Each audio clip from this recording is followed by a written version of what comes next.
monstrosity would have been. Instead, with the help of some of the students, they were able to put on this great show. And now particularly to a student. What's interesting too about this student, his name is Michael Pratt. For years he kept asking me, I'd like to do a catalog for a show of yours. And I said, okay. And each time the gallery did the catalog. This time I asked him, after Jane Young agreed to give me the show, for him to do the catalog. He said, fine. Well, in an amazing amount of time, with unbelievable patience and knowledge, he was able to put together a show. I think it was 2 weeks. Get this announcement out to thousands of people. Make the catalog. Get everything ready for it. All in this incredible small amount of time. And I personally owe him a big deal on this.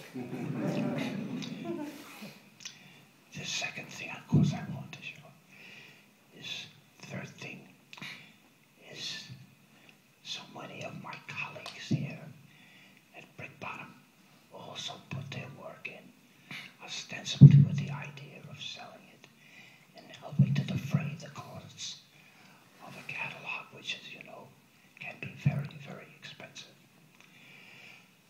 I never thought that my colleagues thought that much of me to do that. But it's true. It's true. But I also, it's acute to this particular artists association. This is not how should I say it, a hotel where you go through the floors and they all look like they're hotel rooms. This is a true artist set of buildings made specifically for them, and was kept to faith from the very beginning. And so many of my colleagues were there at the beginning, are still here today. It indicates how well this building has worked for us, and we're doing many, many others like this throughout the States.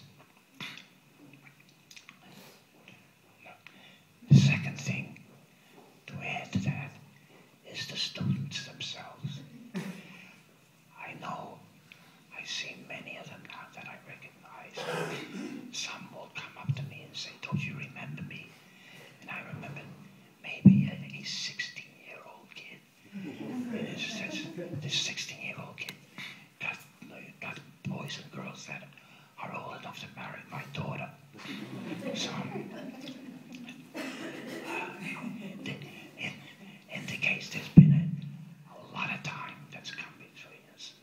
But I'm so glad that they also put their work up too, because they gave me a chance. And the other day, I looked carefully at them. It gave me another chance to see the differences and yet the quality of work. For example, there's a very small work of a moon rising by Worley. He's from Worcester. That if you look at the moon enough, it'll hypnotically rise with you, because a moon is a dream, and a dream rises. On top of it, then, on the other hand, there's this gigantic painting by Joe DeBiche of a train station that is so incredible for its facility. I dare say there's very few in this building who could paint it as good as that. And so the extremes of small, delicate painting to big painting and everything in between was a joy to me, because I felt it, in a sense, not that I did anything,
any